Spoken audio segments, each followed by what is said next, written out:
Welcome to Spotlight. I'm Rian Keating. Today we're at the Actors Playhouse where the singular Dorothy Parker has just opened. We're delighted to interview the star, Jane Connell. Jane, welcome. It's a pleasure. Thank you, Rian. I've admired your work for so long. Don't tell me how long. No, I won't. I don't want to make you feel like Methuselah. No, I feel that way already, so nothing you can say can help. Okay, great. What was your first introduction to Dorothy Parker? Did you read her in school, or? Absolutely. I was in college in the 40s, and she was very big then, still, and we all adored the New Yorker. We lived in Berkeley, California, and the New Yorker was very glamorous.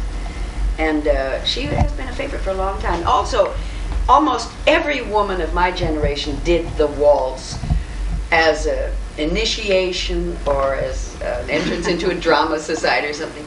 We were well acquainted with her. Mm-hmm. And what were your first impressions when you read her? Did you see her as a feminist right back then? Well, we didn't even think, at least I didn't. I was a little backward, I guess. I didn't really think of feminism that much then. Although she was indeed a feminist. No, I just thought of her as a very bright, wonderful, witty woman, which of course she was. I didn't think much about her causes in terms of the struggle for equal rights or for her, what can I say, political issues. All I was trying to get through college at that time. So I just enjoyed her wit, primarily. How did the show, The Singular Dorothy Parker, evolve? It grew up in Denver. A young professor out at the University of Colorado in Denver, there's an extension of the university in Denver, had a works in progress course, and she got the idea. Her name is Laura Cutara, and she got the idea that Dorothy Parker would make a one-woman show, wonderful one, and she worked on it, and it was done in front of audiences with the mother, Ruth Sieber, of the twins who were responsible for getting Dorothy Parker, the singular Dorothy Parker, together. Rory Sieber wrote it. That is, he collected and read all of Dorothy Parker's stuff and snipped and put it together and shaped it, and in front of audiences they shaped it really. And Rick Sieber, his twin brother, produced it. And they came to me with it, and I was thrilled. So everything we hear in the show is stuff that actually came out of Dorothy Parker? There may be 15 or 16 words that are not hers, which were necessary to make it cohesive. How did you feel about the prospect of doing a one-woman show, which I'm sure scared me to death. I talked to Pat Carroll, who is an old friend and an old friend, about Gertrude Stein. And she told me all about the different feelings along the way. I think once you know what you're doing, it's a delight, but it's terrifying, just the thought of it. It's like climbing a mountain and looking down. You can't look down, you know. Actually, when I'm on this wonderful set, I don't feel alone. Probably because the characters that I'm talking to or about are very much alive in my mind. And I know Janice Booth is running the show, and she's right there in that little cubbyhole. She's a wonderful stage manager, and I know she's there if I need her, but we get along fine, and we do it together, and it works out. It's just a matter of concentrating on what you're doing, and of course I love the piece so much, and the audiences adore it. So it's a mutual discovery, each performance. How do you feel that her work holds up today? Do you feel it's a statement on being a woman in the 80s I as think much as it was in the 40s? Absolutely, and even more so when you realize when she wrote, she could have written today. It was, I hear the young women in the audience responding, and it is very gratifying, the gasps of recognition, of feelings, you know, and the men too, after all. Men are up to date now. Well, this is the 80s. Yes, we are in the 80s. You had once said in an interview, I really do character comedy so I can call myself an actress. Yet Alexander Woollcott had said of Parker that she's a cross between Little Nell and Lady Macbeth. She was a very petite, feminine, dainty lady who was brought up to have good manners. She was, because it was that era, very deferential. I think good manners are for every era. Don't mistake my saying that. But she was trained to play the role of a lady in the society of the 20s, 30s, and 40s. And she did that. It was an automatic response. And so she was deferential. She was courteous, and she was very soft-spoken in social situations. Her witticisms were usually overheard, and then people asked her to repeat them. I mean, she wasn't a pusher in any way. And the Lady Macbeth side was, I think, brought about by the frustration she felt at that time, being a very bright lady, seeing that things weren't equal, wanting them to be, yet she was a mix of wanting to play the female role as it was prescribed and wanting to break out and express herself. And she broke out more than most ladies did at that time. How was she received by women of her generation? Did they feel threatened by her? I don't know that women felt threatened by her. I'm sure that they recognized in her poems and in her stories and in the verse feelings they had had. But I have no idea how they felt. I know we loved the waltz. We all learned it as kids. And as far as other feelings, I don't know. I know that as far as friends, she had men friends, many men friends. But of course, Lillian Hellman was her greatest lifelong friend and remained a friend to the end. Because of her particular problems, alcoholism and other problems, I guess nervous problems, whatever, a lot of her friends deserted her. It was rather sad at the end. We don't play that part in our show. But her life ended in a very unhappy way. And because people left her. And she was all alone. And she had made her own bed, as people say, and she really suffered at the end, but that's no part of our show. Well, she grew up in a Catholic household that was half Jewish. Yes. It was something she really couldn't quite... Also, I think the thing that affected her even more than that was the fact that she was a child of a rich man living in a household where those particular rich people were very once removed from the truth. It was all manners and all what the people think and what people say rather than how they feel. And the servants in her household were the real people, the people who did the things that she saw being done, the people who spoke honestly about situations. Yet in that time, people did not talk to servants. So unlike the lovely movies of the 30s and the 40s where the poor little rich girl or the poor little rich boy could go down into the kitchen and eat with the servants, this did not happen with Dorothy Parker. And from a very early age, she saw the inequities. She saw that life was different than what she saw.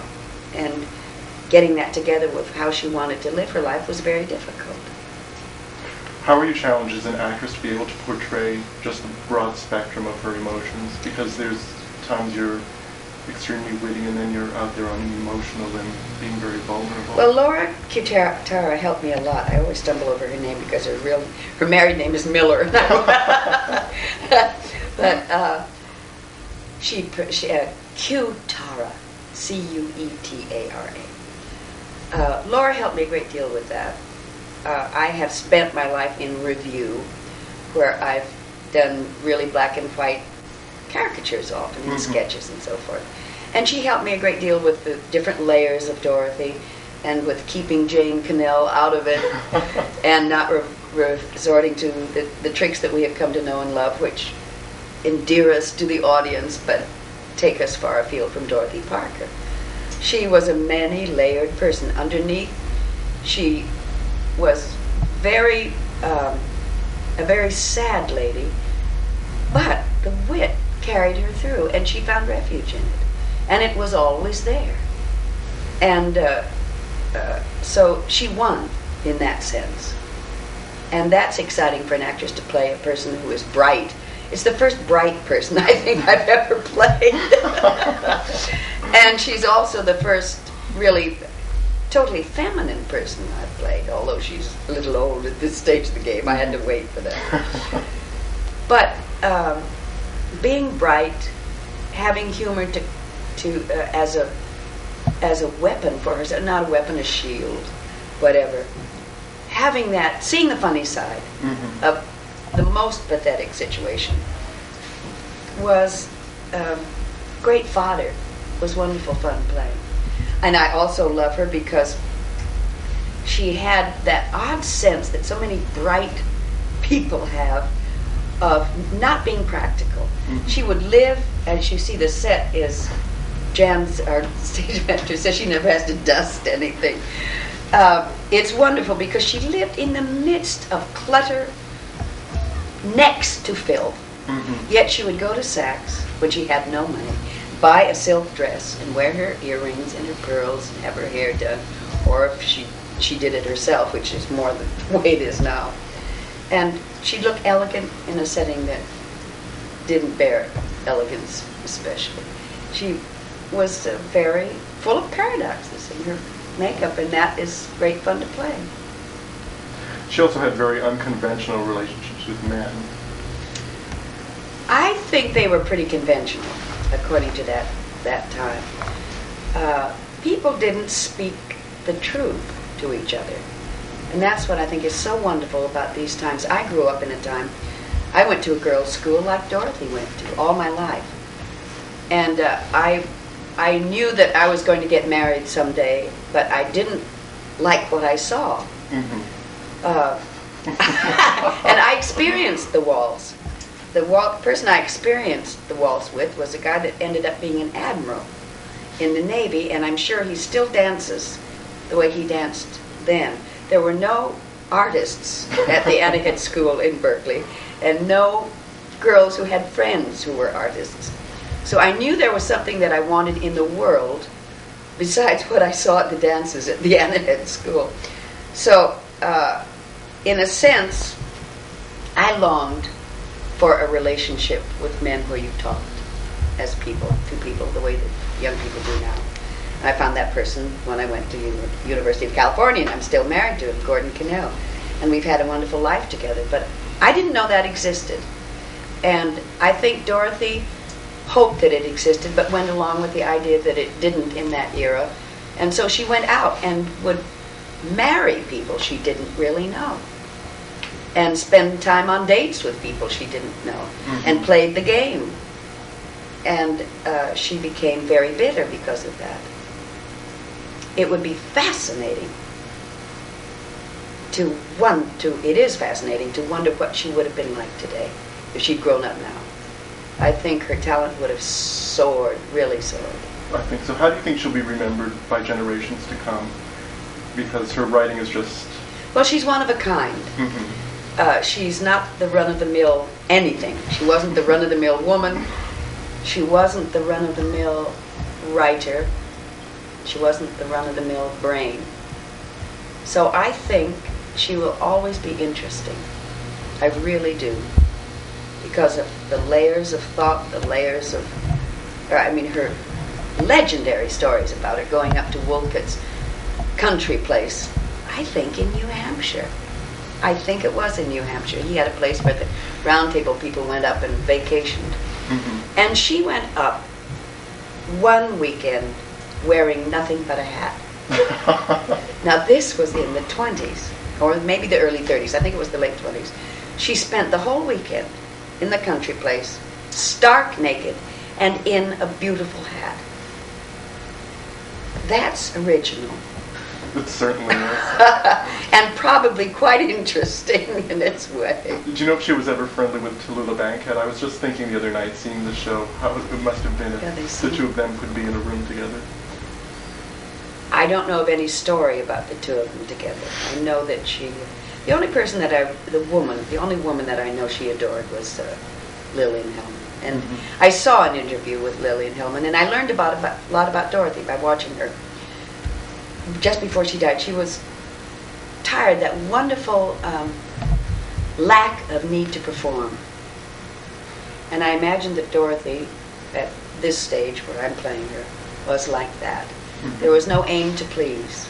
She was interviewed by a fellow like you, Ryan, Lillian Hellman, and she sat there and she thought, for the answers. And she just turned, and she gave them. She took a drag. And I learned a lot from that. That those ladies went through a lot, and they survived. Well, I think that's the whole key. It is. That you can get through. As you said, you've been married for over 30 years. Yeah, which 36. 36 years. I didn't want to make you sound too... Well, darling, there's nothing wrong with growing old. It's lovely. I'm sure by show business standards, that's something short of a miracle. But living together that long? For 36 years. And being happy, I guess it is. Mm-hmm. Well, again, I guess the two of us are individuals, and we knew each other before we married. I think that's the main thing. People don't wait to know each other before. Not today. Yeah. Of course they don't care. Although I think there's a swing back, Rian. We're getting back to the good old days. People are getting married again. Well, it's becoming more conservative. Oh, come on. Mr. Reagan, where are you? Well, let's not talk about that. No, be still my heart. You had first started with Gordon and his brother Louis, if I'm not mistaken, with the Straw Hat Theater. Oh, my brother, Louis Bennett. Oh, it was your brother? Yeah, it's yeah. Oh, where did you get all of this? New York Public Library. Oh, my. Lincoln Center Oh, branch. my dear. Did they spell Louis Louis? Yes, they did. That's good. We pronounce it Louis. Yes, we were, it's post-college time. It was just the end of the war. And a lot of the graduates came back, and we wanted to be in the theater. It was the Bay Area, San Francisco. Mm-hmm. We didn't know how to get started. The thing that sold, as far as selling tickets at the University of California, was a review that the Honor Society put on. People came to that. They seemed to like musical reviews. It didn't require much thought. Uh-huh. We didn't have to be all that good. We didn't have to sustain anything. I'm talking us down. We were terrific. We were in our little area. This was before much television. Our version, the late 40s version of what is now Saturday Night Live, or I guess more Laugh-In, that type of thing, except it was on a stage. We found a little barn, literally a barn that was converted into a town hall out in Lafayette, California, which is back near Walnut Creek, about half an hour from Berkeley, from the Bay Area. And we started out, there were 27 people in the audience the second night, and we sold out from there on every night. And we went back and performed there every summer. We called it the Straw Hatters.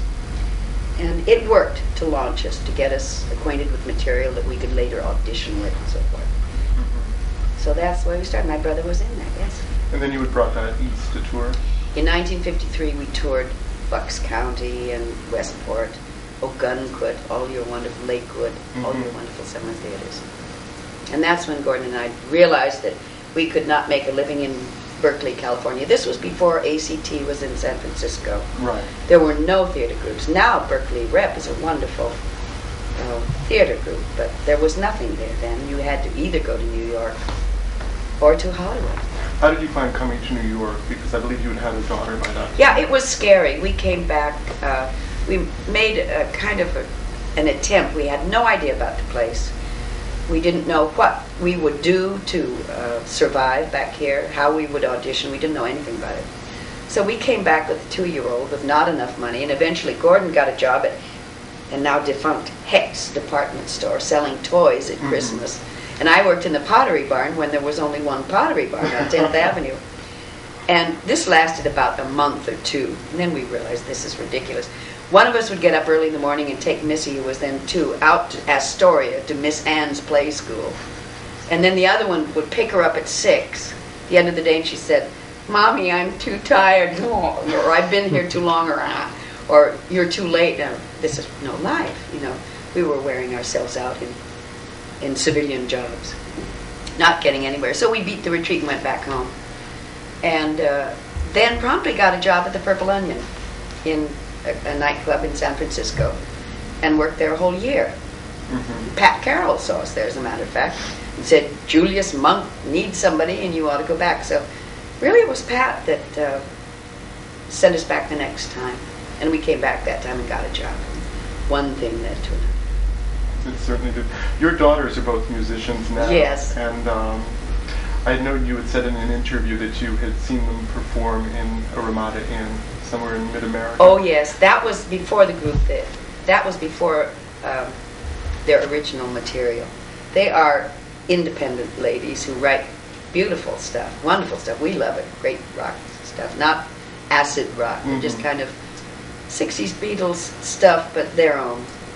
And they have a group which has recorded their own stuff. But that, the Ramada Inn time, was beginning time when they had to be real chicks and stand up front and be chicky, you know, which they like, I mean, they are real people. They love to do what they do, you know, and they want the music to serve their cause. And they didn't enjoy that, but that brought them money, and they did it. The youngest one was too young to do that. That was my oldest daughter, Melissa.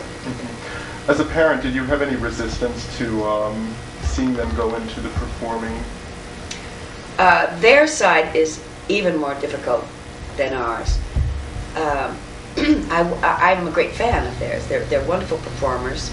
Their music is good, but it's a tough row to hold because females are not really accepted that much in the general rock world. They're working with Phil Spector, by the way, now, which is impressive, except that I hear that he's a little off the wall at this point. But they like the exchange with him, and they've had a couple of albums out. They've done well, but you can do well and still might not make a good living in it, absolutely, as we all know.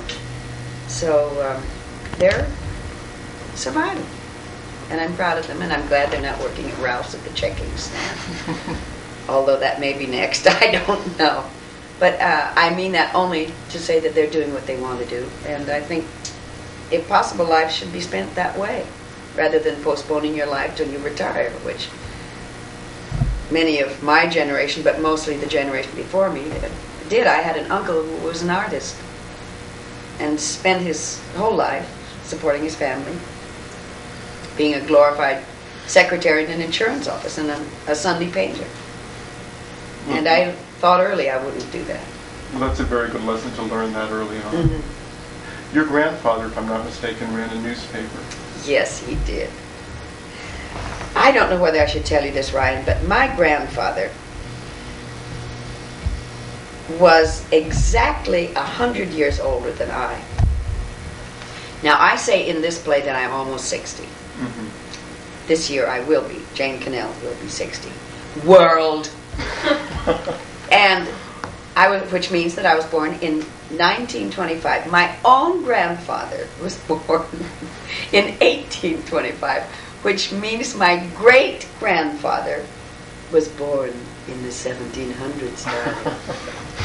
Now, do you want to faint now, or do you want to just leave? Well, I think that's a good indication why you have no hang-up about... No, the reason I tell you that is that in that time, which is not too far away from the Mark Twain time that my husband's doing in Big River, a man who had his wits about him went in just about every business in the world. He was an editor of a newspaper. He founded, my grandfather founded a newspaper in San Diego. He ran a lumber company. I mean, it's wonderful. He wrote his autobiography, and it is a treasure in our family. He wrote it for my father, who was at that time 14 years old and away from home and lonesome. And he would send him out a chapter, you know, and it's a wonderful record of the times, of America in those times. And they would walk great distances, you know. I mean, from one state to another, and probably in one state or another. And he was indeed, to answer your question, in the newspaper business. Well, I just thought that would be interesting to bring up. One of the things you're best known for is creating the role of Agnes Gooch in Mame. Don't say creating. You know, that is that's a word that I can't stand in relation to our work.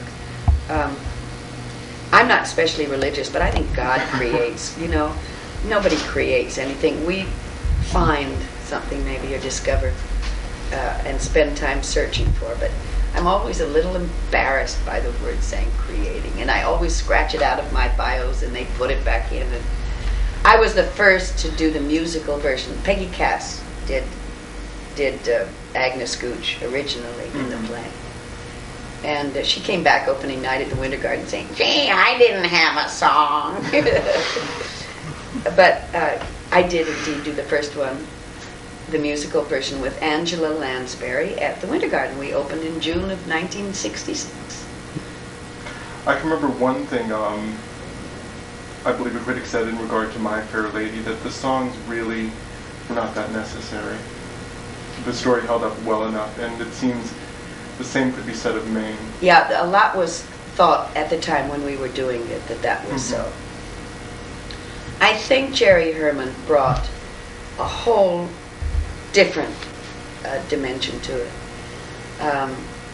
The songs, well, of course it's so wrapped up, my memory of it is so wrapped up with the fact that Angela was then not a big star.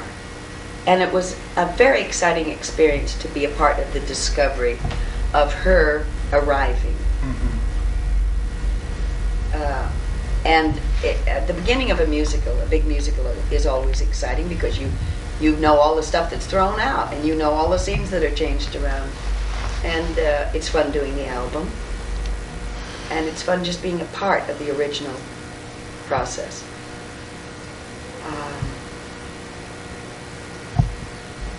At the beginning, they felt a little nervous about St. Bridget, a quiet number with two kind of little sad people starting it, Agnes and little Patrick.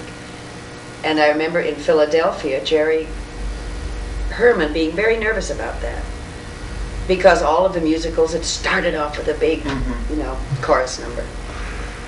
And after we did it, we realized it worked just fine, because then we went right into it. So all those little discoveries, those little secrets that you know. I also wore, this is a wig, as you know. Under this I have baby fine blonde hair, which I had little more of in 1966. And I remember in Philadelphia, after performance, we were all hovered around the Johnny Carson show, because Edie Gourmet was doing You Walked Into My Life, which was the song from the show, and that was going to help us get started, you see.